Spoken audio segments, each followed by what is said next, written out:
La liberté religieuse doit-elle tout permettre? C'est important de parler de ce sujet. Bien sûr. Parce que souvent, on fait beaucoup d'amalgames. Beaucoup d'amalgames. On extrapole un peu. Qu'est-ce que la liberté religieuse? Ou qu'est-ce qu'on doit comprendre par liberté religieuse? Alors, quand on parle de liberté religieuse, c'est d'avoir un droit fondamental. Donc, ça implique la liberté de croyance, la liberté de culte, la liberté de conscience.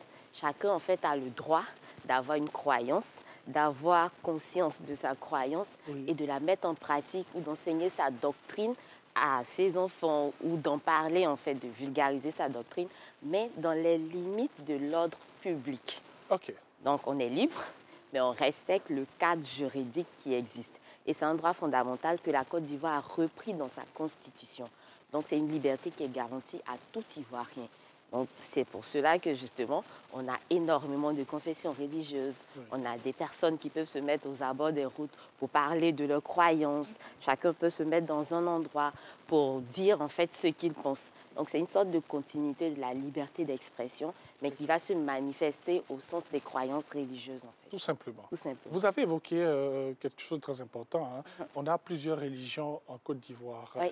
C'est de là qu'on parle de pays laïques, pour que les gens puissent bien comprendre? Oui. En fait, la laïcité va impliquer la neutralité de l'État de Côte d'Ivoire. Okay. C'est-à-dire que l'État de Côte d'Ivoire, par exemple, ne va pas s'identifier comme un État musulman, un État animiste, un État chrétien, mais plutôt un État laïque et garantit donc la neutralité de l'État dans tout ce qui va être, par exemple, l'expression de services publics et également le fait de permettre à tout le monde d'avoir accès aux institutions publiques et privées sans discrimination de leurs croyances religieuses et tout. Et en même temps, cette laïcité-là va emmener l'État à, comment je vais dire, à encourager les individus, les citoyens à exercer leurs croyances. Donc, par la laïcité, on emmène chaque personne à manifester librement sa croyance et on la garantit, on la protège, on l'encadre juridiquement. On ne permet pas à chacun de faire comme bon lui semble, mais on l'encadre sans toutefois prendre parti. Voilà. Donc l'État n'a pas de parti pris. L'État plutôt encourage, l'État encadre et l'État réglemente. Donc, là, on va dire quoi? L'État et la religion ne sont pas confondus? Non, du tout. Pas du tout. Du tout. La laïcité implique justement cette séparation-là entre l'État et la religion. L'État est une sorte de garant de la pratique religieuse, sans être religieux, en fait. En tout cas, merci beaucoup. On est encore avec vous jusqu'à la fin de cette émission. On aura le temps d'échanger, le temps de parler, bien sûr, de ce sujet très important. Voilà, la liberté religieuse, on l'a dit, doit-elle tout permettre? Qu'est-ce que la liberté religieuse? Vous avez entendu Sandrine Adon, voilà. Aussi, la Côte d'Ivoire, c'est un pays laïque, avec bien sûr toutes ces religions qui se mettent ensemble, voilà. L'État bien conduit, l'État encadre, l'État soutient. Bien sûr, les religions, l'État permet à tout un chacun de pouvoir s'exprimer comme il le faut. Vous avez bien indiqué, l'État et la religion ne sont pas confondus. C'est cela. Et surtout, la liberté, mais le respect de l'ordre public. Voilà, c'est surtout ce qu'il faut retenir. Oui. On a liberté de croyance, liberté d'expression, liberté de conviction religieuse, mais on doit respecter l'ordre public. Respecter l'ordre public m'emmène à vous poser cette question. D'accord. Est-ce légal, par exemple, de fermer, par exemple, les routes ou les accès publics pour des prières ou des processions religieuses?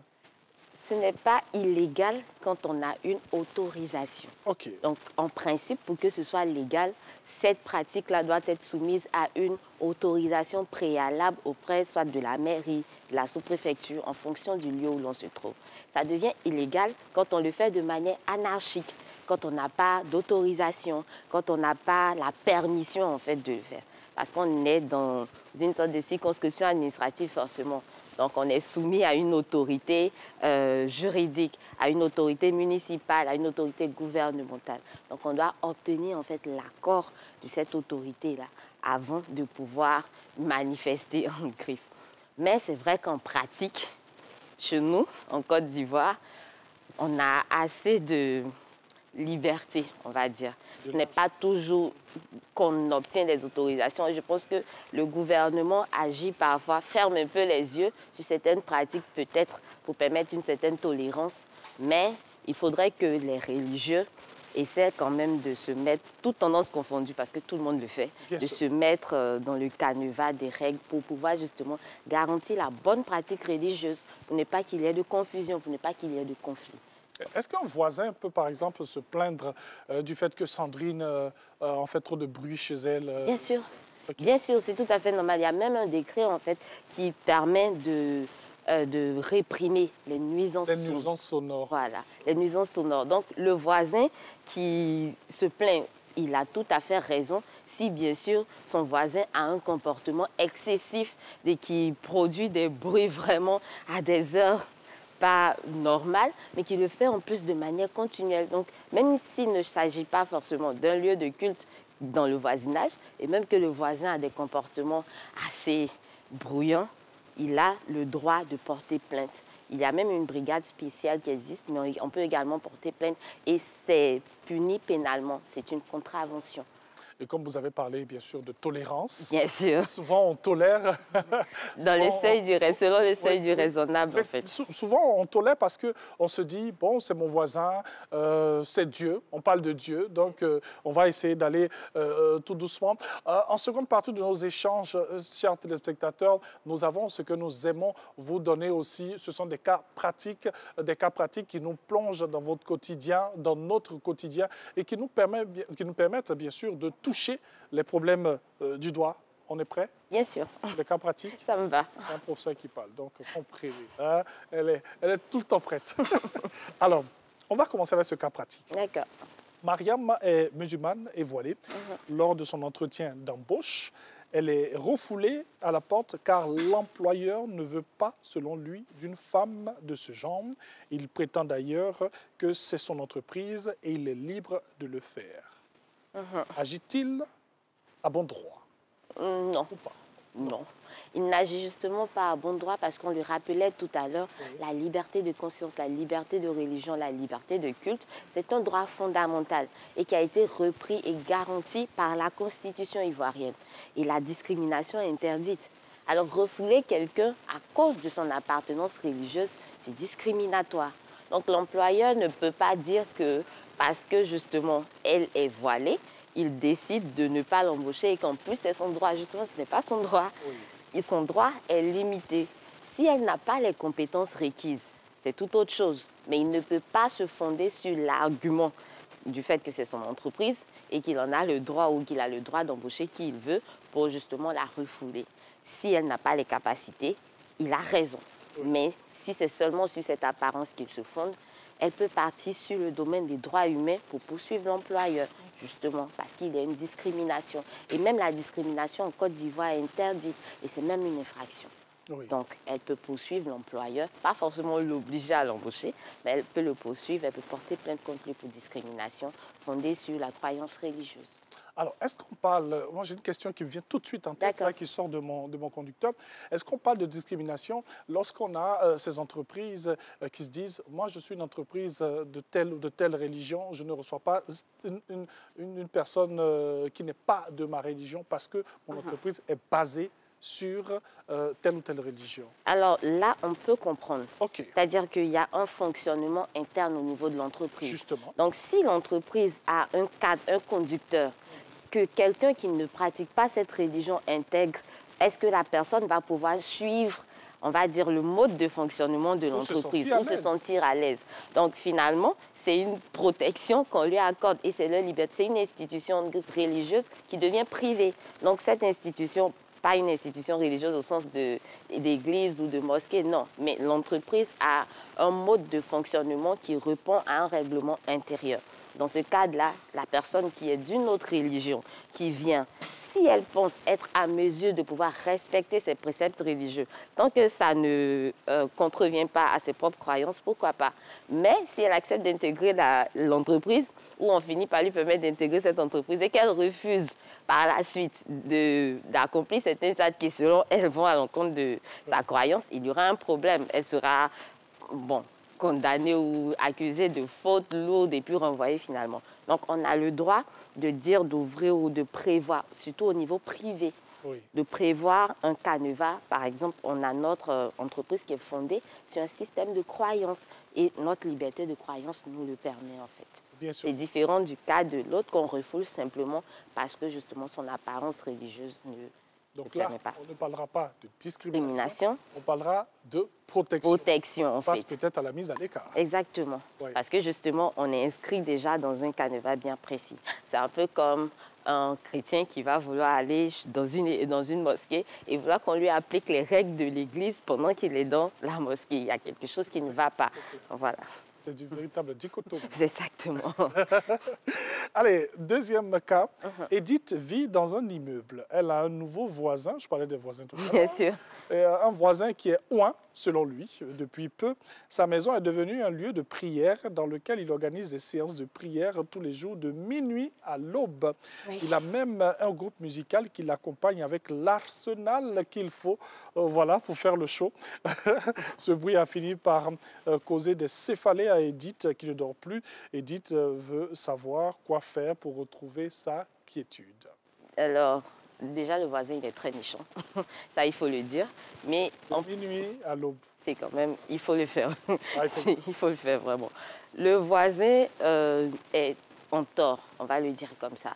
Edith a le droit, justement, tout à l'heure, on parlait de la brigade qui est spécialisée dans ce cadre-là, de poursuivre ou de porter plainte contre son voisin au niveau pénal pour que, justement, on fasse cesser cette action-là.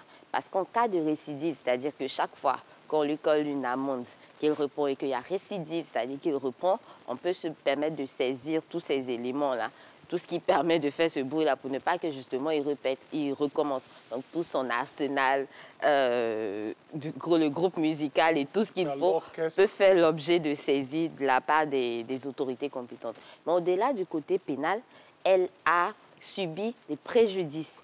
Donc elle peut porter plainte au civil aussi pour dommages-intérêts.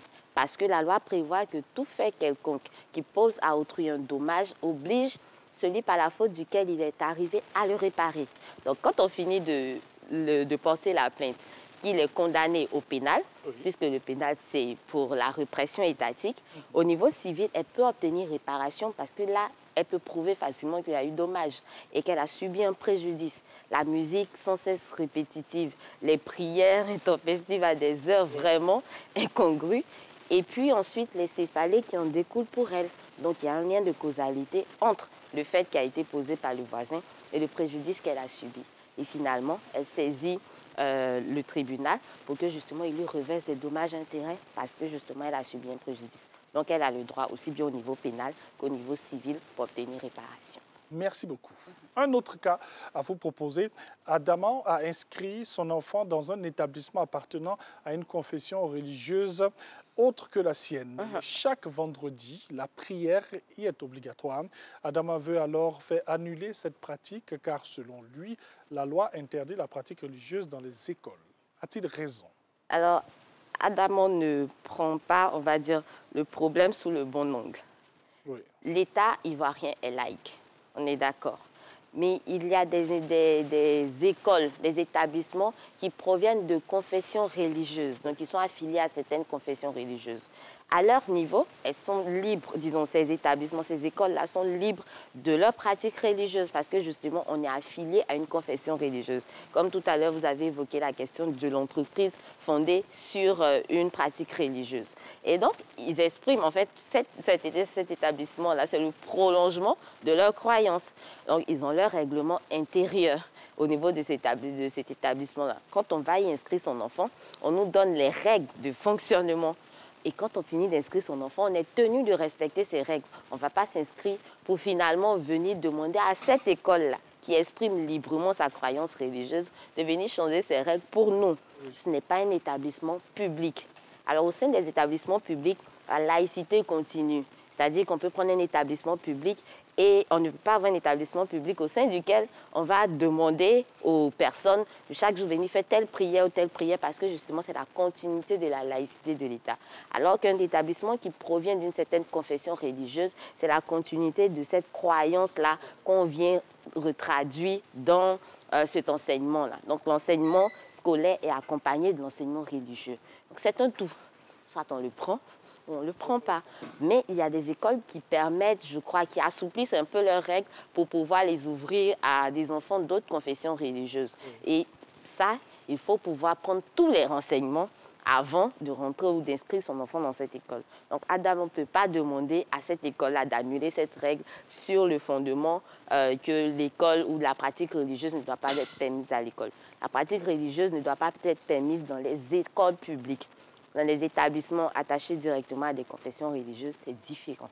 Bien sûr.